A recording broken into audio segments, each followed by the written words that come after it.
Nadia Chaya, bonjour. Bonjour Théodora. Bienvenue à Paris. Merci beaucoup. Vous allez bien? Mais très bien. Je vous souhaite une bonne année 2017. Mais moi également. Installez-vous. Nadia, vous arrivez d'où? Je viens d'Arabie Saoudite. Je suis française, d'origine libanaise. Oui, vous êtes née à Beyrouth. Je suis née à Beyrouth. Et mon mari travaille en Arabie Saoudite, ce qui m'a amenée à le rejoindre en Arabie Saoudite depuis 2001. Donc ça fait 17 ans qu'on est en Arabie Saoudite. Alors on va revenir un petit peu sur votre enfance d'abord. Oui. Vous avez été dans une école française à Beyrouth. Tout à fait. J'étais à l'école des Sœurs de Besançon, donc des missionnaires françaises. Oui. Et ma mère aussi était dans une école française. Oui. Donc l'amour de la France, c'est depuis toujours. Et vous êtes venue de là? Oui. D'accord. Tout à fait. Et donc vous avez perduré dans votre rôle de conseillère consulaire? Oui, j'avais commencé quand même, c'est de nature, je suis très humaine. Voilà, j'ai travaillé dans des associations humanitaires à Beyrouth. Et une fois arrivée à Jeddah, j'ai eu de la chance de rencontrer des gens de la famille royale. Et j'ai commencé à travailler aussi dans l'humanitaire. Après, il y a eu les élections des conseillers consulaires. Et c'est là qu'on vous approche justement pour devenir conseillère consulaire? Voilà, c'est là que quelqu'un m'a demandé d'être sur une liste et j'ai gagné les élections. Oui.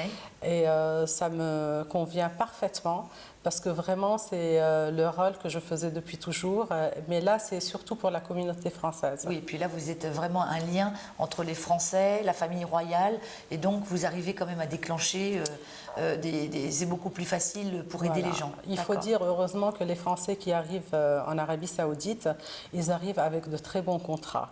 Donc ils n'ont pas de soucis au niveau santé, école et tout ça. Assurance. Mais bon, si jamais ils ont des problèmes et il faut avoir des contacts avec les Saoudiens, le contact je l'ai. Et il faut dire aussi que je travaille beaucoup en collaboration avec le consulat de France.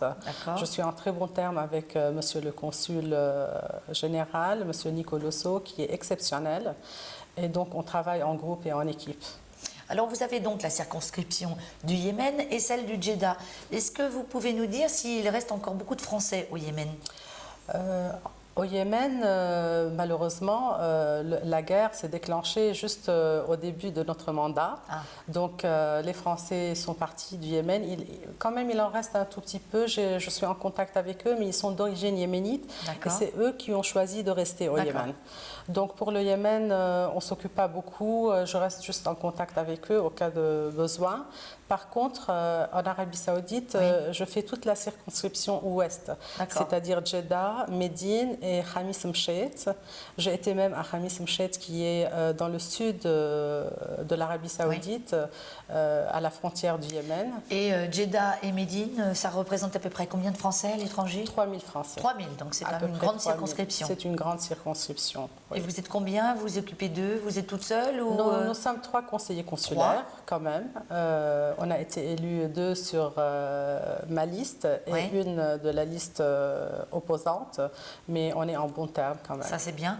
Et vous arrivez un petit peu à avoir des liens avec vos collègues de l'étranger?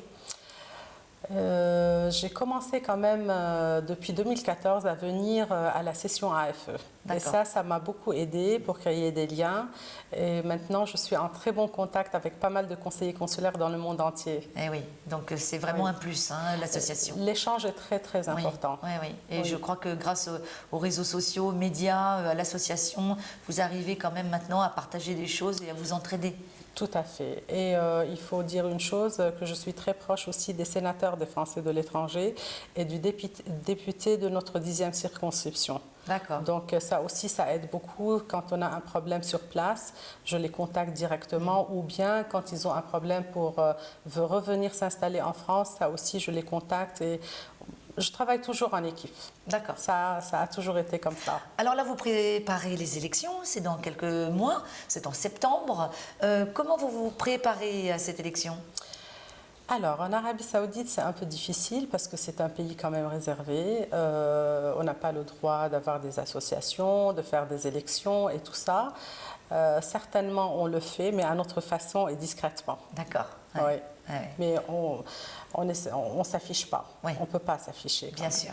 Et il faut dire qu'il faut respecter aussi le mode de vie, la loi en Arabie Saoudite, sinon on aura des problèmes. C'est sûr. Chaque pays a sa culture Voilà. différente, bien sûr.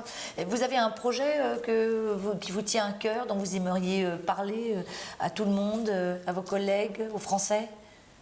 Peut-être je vais me répéter, les expatriés, donc si on a un projet, c'est surtout pour les Français, mais pour les Français, on a une bonne école française quand même à Jeddah. Par contre, comme je suis aussi très proche des Saoudiens, il y a beaucoup de demandes pour la langue française. Ils sont demandeurs. Donc, comme ils ne peuvent pas avoir accès au lycée français, parce que normalement, les Saoudiens se scolarisent dans des écoles saoudiennes.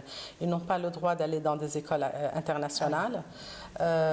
J'aimerais bien créer un centre de langue française. Eh bien, Nadia Chaya, merci beaucoup. Bon séjour à Paris. Merci. Vous restez encore combien de temps? Juste 2 jours. D'accord. Eh bien, bientôt alors et bon Merci, retour. à très bientôt. Au revoir. Merci beaucoup, au revoir.